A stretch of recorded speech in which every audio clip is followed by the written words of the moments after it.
Together at last.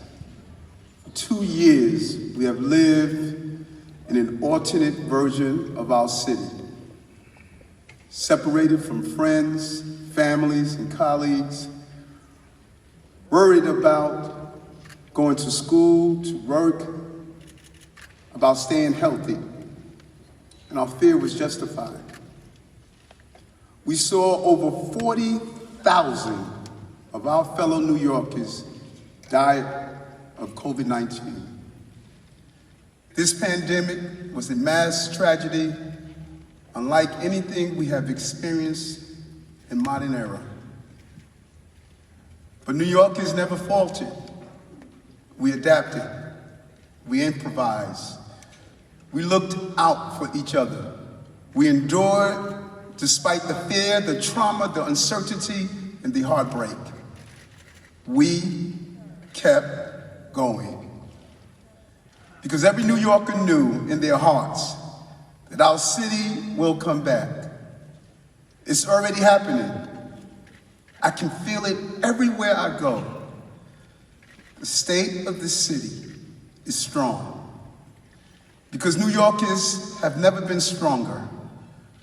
We've been through a lot. We have struggled and survived.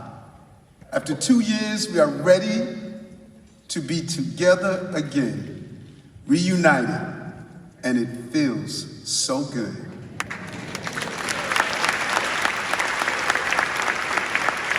We are still in a time of profound concern, and this city is prepared to keep New Yorkers safe and healthy, no matter what the future brings. And part of that is because of the partnership we have with our city council and my amazing friend, Eric Adams.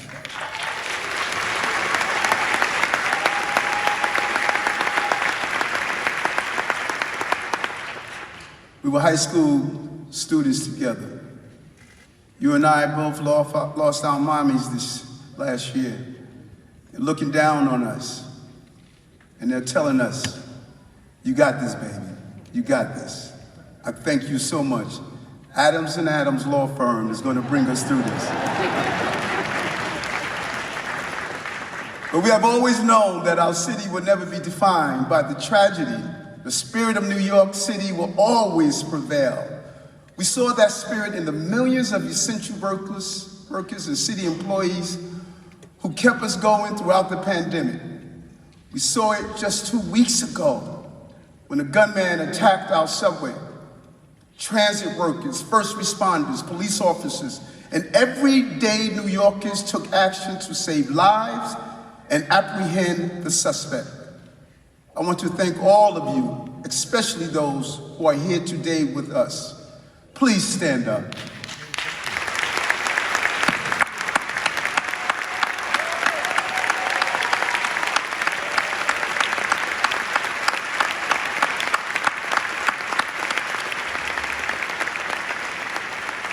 Your courage and compassion are what this city is all about.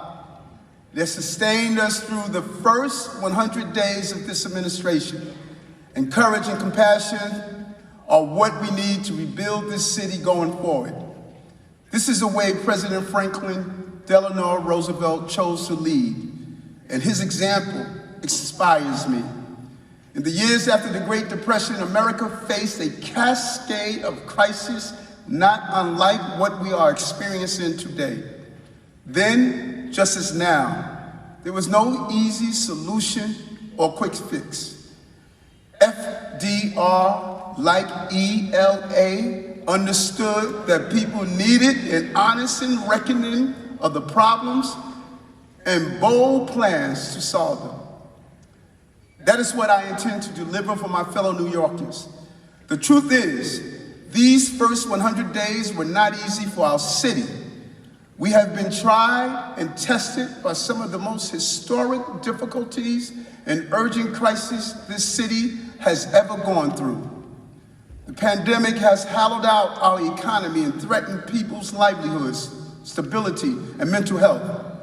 Housing prices remain out of the reach of working people of this city. Too many of our brothers and sisters are living on the streets in need of support and shelter. People are still dying from gun violence. Breaks my heart over and over. It keeps me up night after night.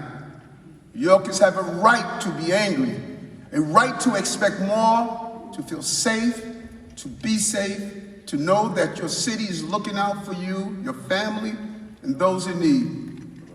That is why we went all in and will continue to say, we're getting stuff done during this first 100 days. Let's look at the numbers in the first 100 days. Listen to this, New Yorkers. People are asking what your police department is doing. We removed 2,300 illegal guns off our street. 23 illegal guns.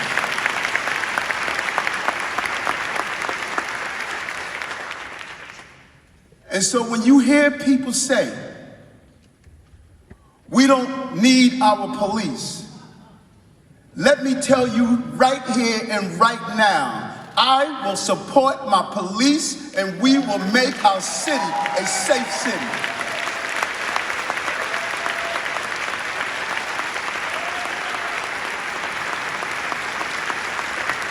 And there's a covenant. There's a covenant and commitment I'm giving to you. We will give the police the tools they deserve and they require. But my men and women that wear a blue uniform, we will not be abusive to the public that we swore to serve and protect. That is our obligation. That's the partnership. But we've done more than just dealt with the issues of crime. We've added more than 50,000 jobs in the first 3 months of this year, significantly outpacing the national average. Unemployment rate dropped to 6.5% in March, down from 7.4% in December 2021. Hotel rooms demand is now at 86% of pre-pandemic levels, up from 63% in January of this year. We have ensured that more than 97% of adults in New York City have at least one dose of COVID-19 vaccine. 97%. That's the number we should be proud of, and you should applaud yourselves for. We have seen a nearly 70% increase in school attendance and continuing low levels of COVID in our schools. People question my ability to keep the schools open, and I made it clear, my children will be in school where they need to be. We have added nearly 100,000 new beds for homeless New Yorkers, moved 2,500 families into shelters, and placed another 2,700 New Yorkers into subsidized housing. Let's be clear, New Yorkers, there is no dignity in sleeping on the streets. There is no dignity in sleeping on the streets. Our fellow brothers and sisters deserve better, and we're going to give them better.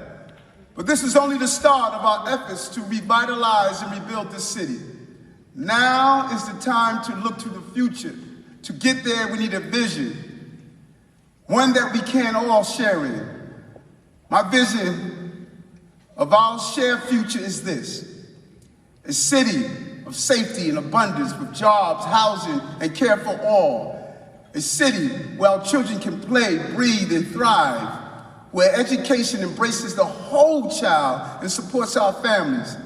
A city where we capitalize on the progress being made in new forms of energy, transit, and commerce. A city that empowers people to live their best possible lives with access to green space, healthy food, and preventive health care. A city that is inclusive, fair, and responsive to those who call it home. A city that inspires and welcomes all the world. This is the city New Yorkers want and deserve. And it is all possible if we work together.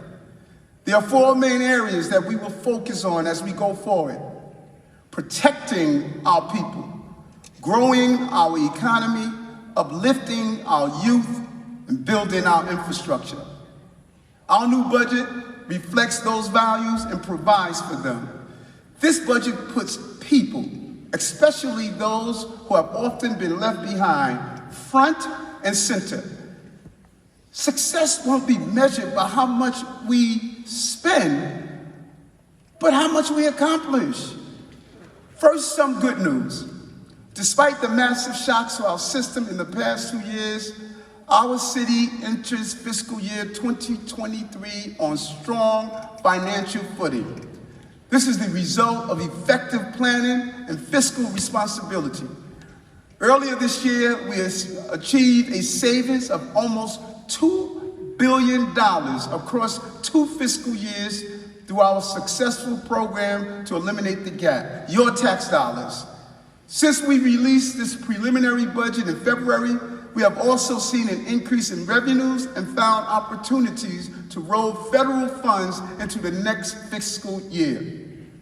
This will allow us to direct additional funding to programs that address our most urgent challenges. As a result, the executive budget we released today is $99.7 billion. Fiscal year 2022 and fiscal year 2023 remain balanced, and we have a manageable out-year gap. In our executive budget, we have achieved more than $400 million in savings over fiscal years 2022 and 2023. How do I tell you to manage your household when we're not managing your tax dollars in our city? We will do that, what we're asking you to do. We are adding $200 million to the rainy day fund, bringing the total level of reserves to a new record of $6.3 billion in fiscal year 2023, the highest it has ever been. This successful management of our resources will allow us to increase investments in critical priorities, fund transformative new policies. Most importantly, it will allow us to devote resources to upstream solutions, not only downstream demands. We must engage in building strong civic infrastructure that support New Yorkers throughout their lives, not only in times of crisis. There is no doubt in my mind that New York City will make a full recovery and come back stronger and more resilient than before. But this is only possible if we continue to make public safety our top priority. Safety and justice are the prerequisite of prosperity. We cannot have a city where people are afraid to walk the streets, ride the subway, or send their children to school. In our first 100 days, crime and tragedy looked far too many times and took lives of innocent people. A deadly fire in the Bronx killed dozens of neighbors and broke the hearts of the Gambian community. I want to thank Borough President Vanessa Gibson for being on the ground and all of those Bronx electeds who were on the ground doing what needed to be done, responded in a real way. We knew what happened those days, and we knew how we responded accordingly. And on Sunday, we lost 2 more New Yorkers. Carlos Richards, a young man trapped in a burning building in Canarsie, one of our bravest firefighters. Timothy Klein, a 6-year veteran of the fire department. They are mourned by this city and their families. And the fire department will never forget the sacrifice of firefighter Klein. We will never forget. The city will always stand with our first responders, the men and women who protect us, because keeping New Yorkers safe is essential to keeping our city going strong. There's still far too much violence in our communities. Black and brown lives remain at risk, and hate crimes continue to be directed at Asians, Muslim, Jewish, Sikh, and LGBTQ+ communities, and other New Yorkers. Our sister Michelle Go was pushed to her death in front of a train, an act of horrifying hatred. I remember embracing her mother and her dad, and just feeling the pain of losing such a promising life for such an innocent moment in her life. Dozen more of our neighbors have been killed by gun violence. Unhoused New Yorkers were shot while they were sleeping on the street. An inspiring rapper was executed in cold blood. A 19-year-old girl was killed as she worked the night shift in East Harlem. We saw a grandmother wounded, 6 bullets in a young girl. An 11-month-old baby shot in the head, and 2 of our police officers were shot dead responding to a call. Their names will echo in our hearts forever. Crystal, Jaquan, Kay, Sally, Angelia, detectives Wilbert Mora and Jason Rivera. The families and loved ones of many of these New Yorkers are here with us today. Please stand up and show them the appreciation we have for them.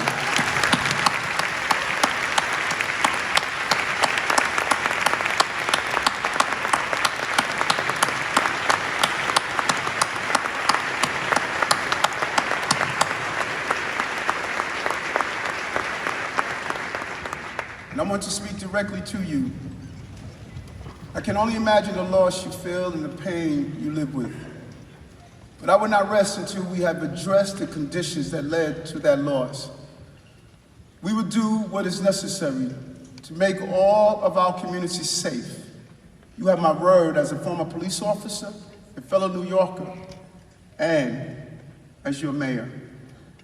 This is why this budget includes funding for our blueprint to end gun violence, our plan to confront increased crime with strategic, focused, and realistic solutions.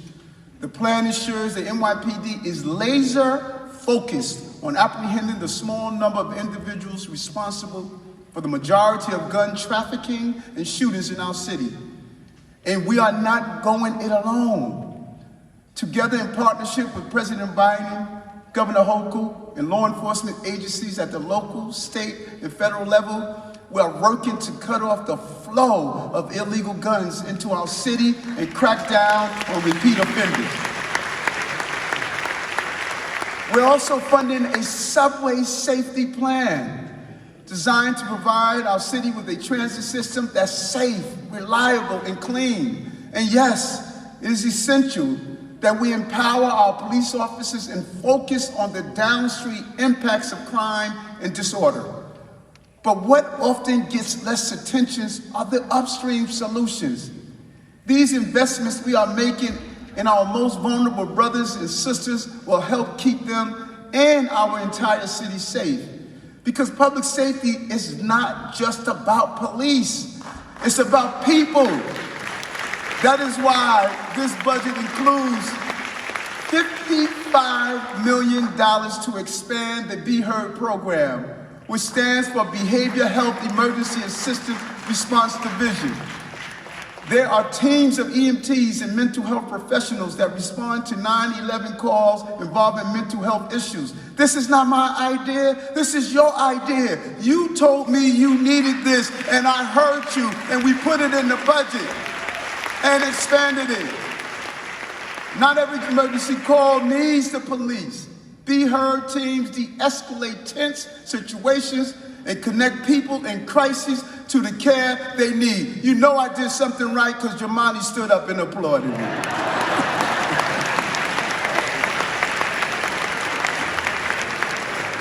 Our future will expand this program to more high-need neighborhoods, Central Brooklyn, Eastern Queens, and the South Bronx. We will also continue to support our crisis management team and violence interrupters all over this city. Some of them are here today. I love them so much. A.T. Mitchell, Kay Bain. These organizations are out there on the front line doing the work. Your work is a proven part of reducing violent crimes across our city, and we thank you for your commitment and courage. Public safety also means supporting those who need a second chance. That is why we are ensuring that every youth parolee will now have a mentor, someone to help guide them back to the right path after they have been incarcerated. Public safety isn't just about bringing down crime rate. It's about helping those who need it most including those experiencing homelessness, many of whom are at risk from violence to themselves.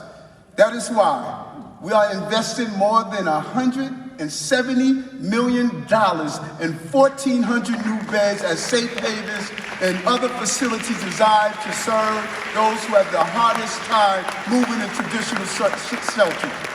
Let me tell you something. It's going to be hard for people to hate me.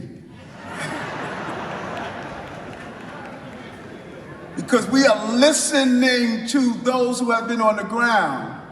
And working with Speaker Adams and the City Council, we will continue to make this a top priority. In addition to this increased capacity, our social service teams are expanding their work to connect New Yorkers in need to the services and housing options available to them.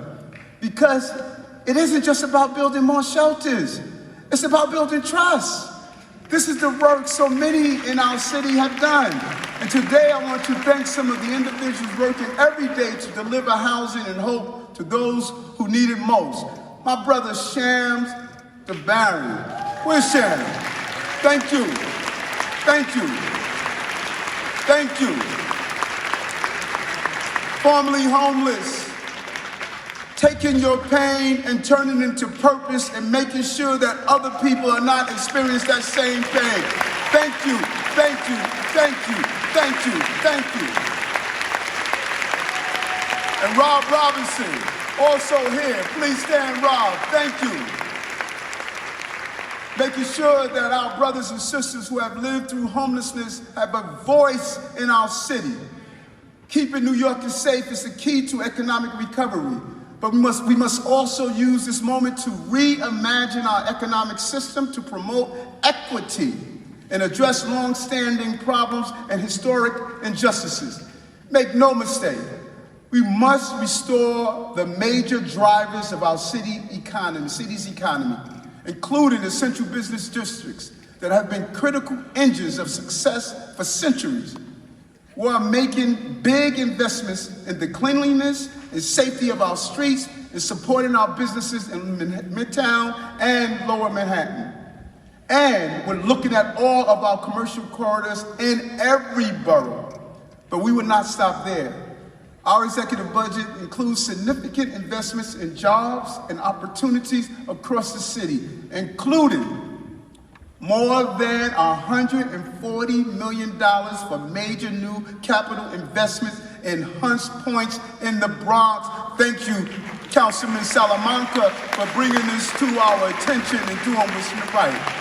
Renewed efforts to help our small businesses thrive and expand access to city funding for women and minority-owned business who have been denied for far too long. These are just a few of the more than 70 concrete initiatives we have laid out for our city's economic recovery. By simply creating jobs is one way, but that is not enough. We must do more. Too often in the past, our city has not done enough to help young New Yorkers get the kind of jobs that will transform their futures. If we want to tackle high unemployment in communities of color, we must actively create opportunity. That means educating our youth for the jobs for the future and providing direct on-ramps to those jobs. That's why our executive budget includes $5 million in fiscal year 2023 to help the City University of New York train students for the most in-demand skills and connect them to good jobs at companies that are hiring. And to my corporations, support my 100% paid internship program so our children can have the opportunities that they desire.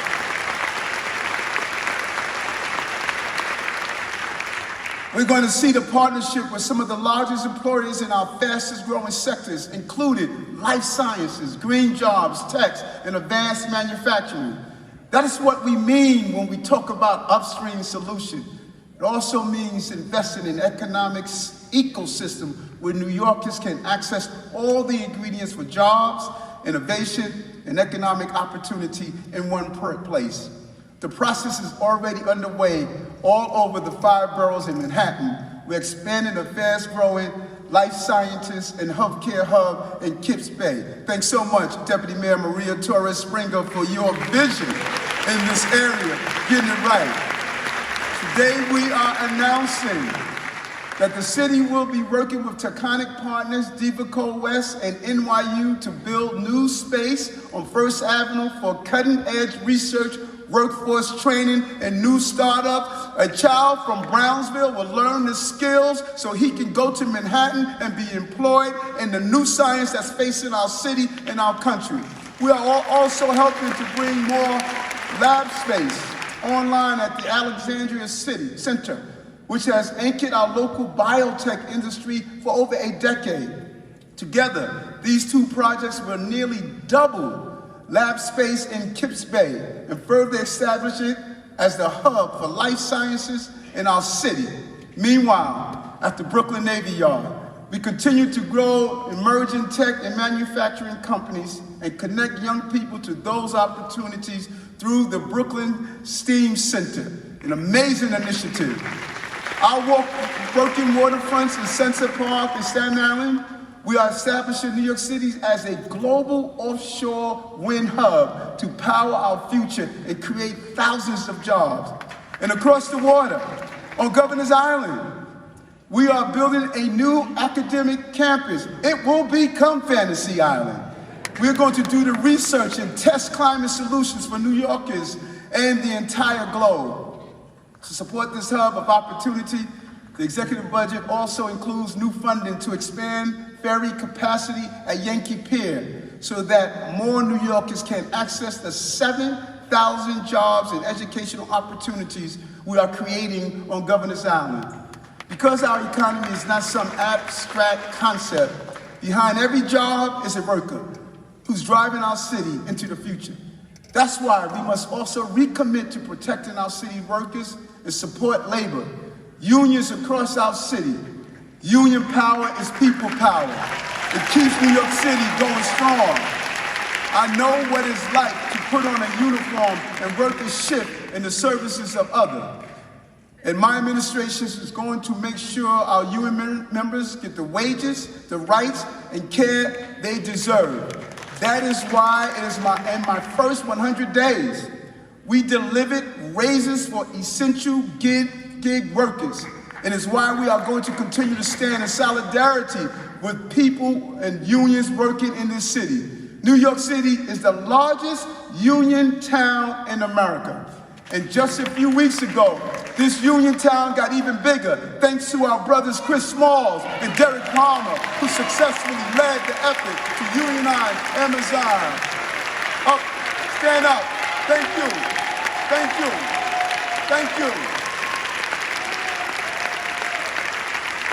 Thank you. Let me tell you something. I'm the first mayor probably that has ever been a union member. I know what it is to worry about your health care, to worry about your pension, to worry about putting food on the table. What you did is send a symbol. You don't have to wear a suit and tie to mobilize and organize. All you got to do is just have the ability to do so. Thank you for what you have done. Thank you. And I noticed when you stood up, you had a tattoo. You make me want to get a tattoo now. Now, there are some critics who promote the view that City Hall cannot serve both working people and the business community. But in fact, that is precisely the role of a fair and democratically elected leader. You have heard me say many times that we do not need to choose between safety and justice. But we also do not need to choose between protecting workers' rights and supporting economic growth. This administration will seek to find a balance that works for the majority of New Yorkers and keep our economy strong. Rebuilding our economy is only one aspect of rebuilding our city for the future. We must also take care of young people and our families. That is why I campaigned on and what I promised when I was elected. My People's Plan advocated for greater expansion of the Earned Income Tax Credit and more support for affordable child care in our city. In the first 100 days, we have delivered on both those promises. Working in partnership the governor, Majority Leader Stuart Cousin, and Speaker Hasty, and my colleagues in the state lawmakers in Albany, we are putting $350 million back in the pockets of working people through our expansion of the Earned Income Tax Credit. And thanks to those same colleagues in Albany, the state has committed $4 billion in funding for New York City child care over the next 4 years. We have also secured authorization to implement tax incentives that will spur the private sector to create 17,000 new child care seats in our city. In the upcoming weeks, we'll be releasing our full plan for extending child care, but I want to share some of those details today. First, I want to announce the new rates will go into effect in June that will dramatically reduce the fees that eligible families currently pay for subsidized child care. Look at this, folks. Listen to this. A family earning $55,000 a year currently pays $55 a week for full-time subsidized care. Starting June 1st, that same family will pay just $10 per week.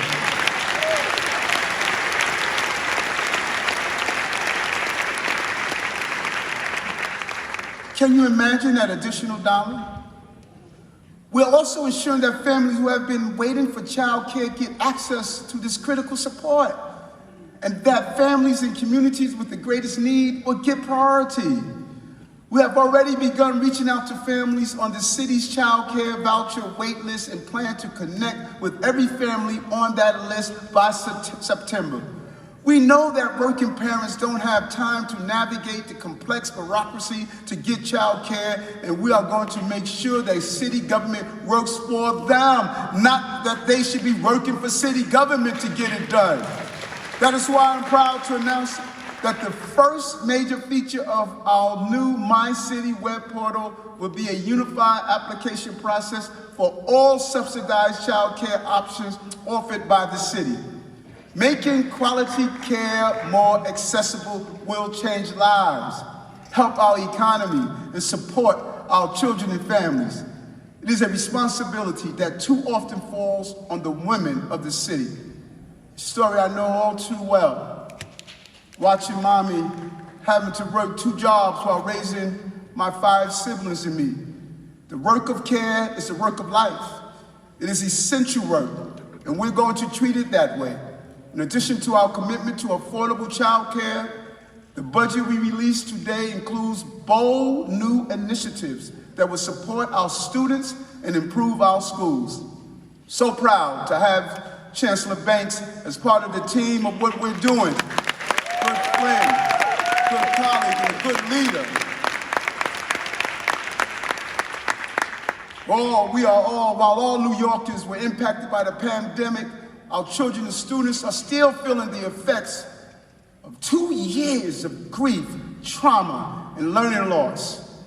We are proud that we successfully kept the schools open and students safe, but we must do more for our young people, especially when it comes to helping them get prepared and trained for a career in the future. Because I say this over and over again, folks. If you don't educate, you will incarcerate. 80% of the men and women on Rikers Island don't have a high school diploma or equivalency diploma. The indictment is not on them. The indictment is on our city of what we have done for them, to them, and betrayed them. Our young people were not getting what they needed from our city when we came into office. Student absenteeism was high. Educators had low morale. And our children have fallen behind academically and socially. That is why during the first 100 days, we committed to expanding the Summer Rising program, which provides academic support, arts, recreation, and food to our students during the summer months. Thanks so much, Sheena Wright, for seeing the vision of getting this done and executing and making the plan happen. In the executive budget, we are adding funding to increase the total Summer Rising program capacity to 110,000 K-8 students this year. We also now announced funding for a record 100,000 summer youth employment opportunities. Those previous city council member, Brad Lander, Jamani, Adrian Adams, and some of you, you've been fighting for this for years, and people ignored you. But you came to me and told me what you needed. And what happened? You got it. But we're doing something else. We're allocating more resources to the Fair Futures program. Foster care children that age out at 21 with no support. We already know that there's 600 to 700 that age out every year. We know they are going to be victims of crime, participate in crime, homeless, mental health issues, no support. We are putting money into Fair Futures to protect these foster care children like we promised we would do.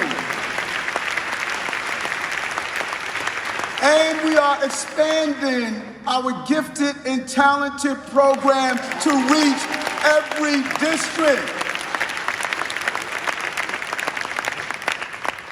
Phil Banks heard it, and David Banks. David Banks heard it, our chancellor, and he responded.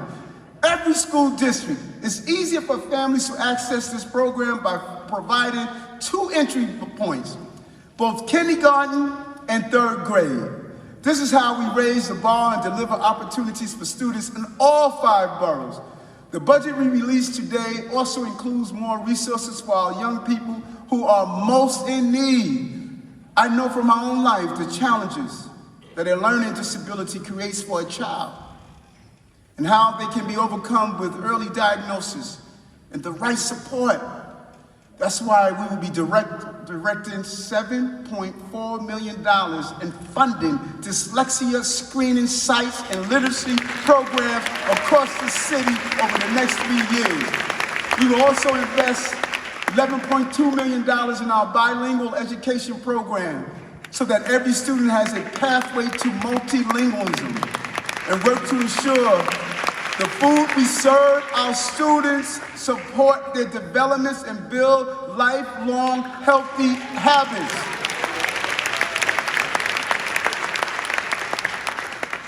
Listen, Chicken McNuggets is not a nutritional meal. Now we want to prepare students for college, but we also know that there are many paths to a good job and bright future for our youth. Many of our young people are ready to join the workforce sooner rather than later, and our education system should serve them too.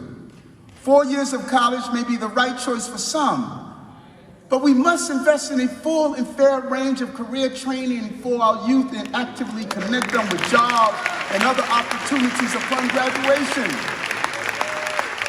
Starting this next school year, we will invest $33 million in career pathway programs that focus on high growth sectors like healthcare and technology. We will expand these models citywide in subsequent years. Google, Facebook, startups. You want good talent? Go into the communities that have been often denied and recruit them and give them the internship programs and let them be part of your expansion in our city. We'll expand apprenticeships and support university career readiness and increase the number of high school students getting early college credit. New York City students should be able to succeed no matter what path they choose to take. And this administration is committed to changing the way we think about education and preparing all young people for success. By the way, none of this is possible without the continuing support of mayoral accountability. You have a public school mayor that happens to be African American. You have a public school chancellor that happens to be African American. Grew up in the city. If mayoral accountability was given to folks that were Red Sox fans, you darn sure could give it to people who are Yankees and Mets fans. Give us mayoral accountability. We're working with our partners in Albany as they look over to determine, to make sure this is done right. Our state lawmakers, we will continue to reach out and find out how do we continue to give parents input, what the chancellor is doing correctly now. And finally, we must lay the foundation for the future of this city itself. Too often in the past, we saw physical changes to our city that did not benefit all of our communities. And we must continue to create safer streets and reduce deaths from traffic violence. That is why my administration would take a new approach and invest in infrastructure for the people.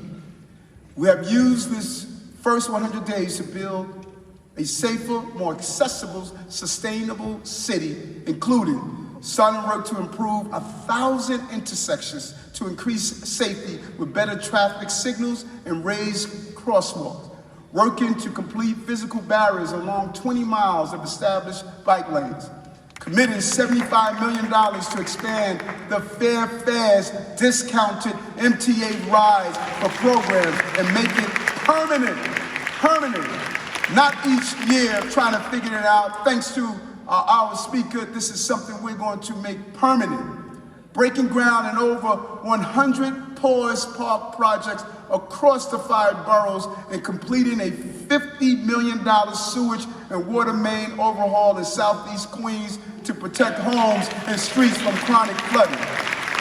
Far too long, we've allowed our critical infrastructure to fall in disrepair, creating crisis after crisis. We must be planning ahead and investing in a city that works for all New Yorkers. That is why this budget includes more than $900 million in creating safer, greener, cleaner streets across the city. And to make sure they are more accessible to our seniors and those living with disabilities. We will build more bus lanes to facilitate faster commuting, complete with countdown clocks so you don't have to guess when the bus is coming. The next one, we'd also be piloting new approaches to last mile deliveries to help reduce the number of trucks and vans holding up traffic and blocking our sidewalks. We will also continue to make historic investments in our city's parks and open spaces, by adding nearly $500 million in capital funding for our park system, a significant down payment towards our ultimate commitment of 1% for parks. Our parks are our crown jewels of our city, and New Yorkers all across the 5 boroughs rely on them for rest, recreation, and exercise. This funding will go to new infrastructure, long-awaited repairs, and increased trash pickup. We'll be able to refurbish our greenways, improve public pools, and extend hours at our recreation centers. And we're also going to plan for the future with 20,000 more trees on city streets, providing shade, beauty, and improving air quality. We're making other investments to create a more sustainable city, including ambitious goals for reducing greenhouse emissions and reaching carbon neutrality by 2050, improving access to renewable energy, procuring more plant-based, local food options across city agencies, and moving towards zero waste with expanded access to composting. As a coastal city, in the era of climate change, we must also protect our vast and complex infrastructure from extreme weather and other climate shocks. We're also investing in public health on every level, from preparing for future pandemics to expanding lifestyle medicine programs in all 5 boroughs. We must help address the factors that led to the epidemic of chronic disease as type 2 diabetes, high blood pressure, and take them as seriously as we take our other health emergencies. Let me end with this. We must commit to creating the affordable housing that New Yorkers have needed for so long. Housing cannot be a privilege for those with supported families or generational wealth. It is a key to living a good life in the greatest city in the world. This must include housing for families, older New Yorkers, people living with disabilities, and those who have experienced homelessness. It must be for young people just starting out, as well as people who are starting over. That is why we are committing $5 billion in additional funding for housing over the next decade. $5 billion.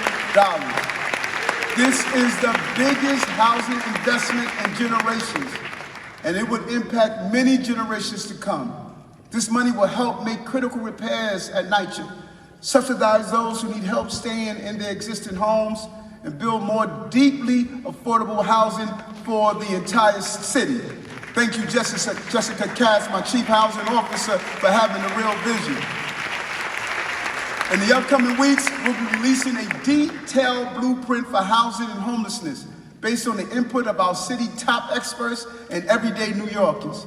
And my administration is going to do everything we can to take this dream of equality and turn it into reality. That is getting stuff done on a historic level.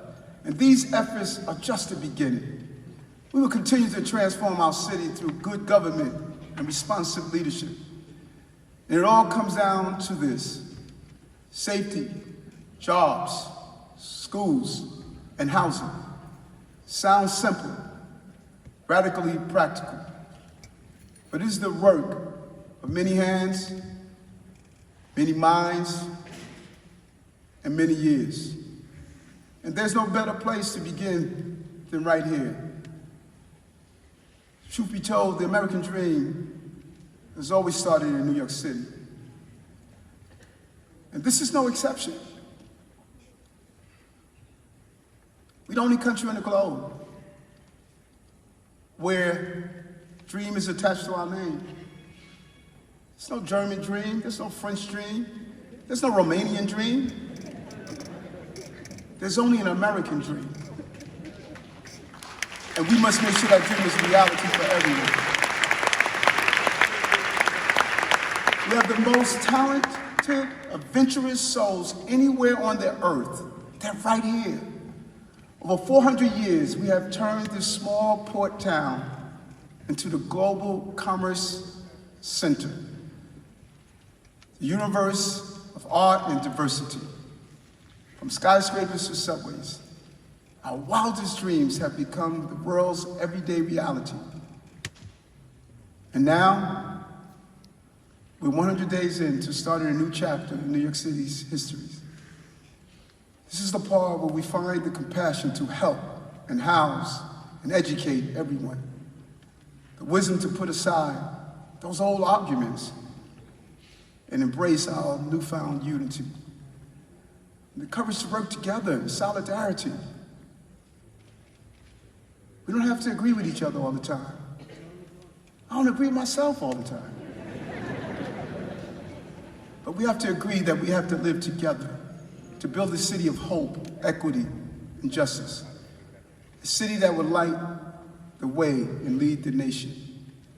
I know, that's what Mommy told me. When I was a little boy walking on the stage to do a speech, I felt the nervousness in the pit of my stomach. She leaned over to me. She said, "Baby, you got this." As I walked on this stage today, I heard Mommy's voice. "Baby, you got this." And I want to say to you, New Yorkers, you got this. We got this. We will make it happen. There are only two types of Americans: those who live in New York and those who wish they could. You got this.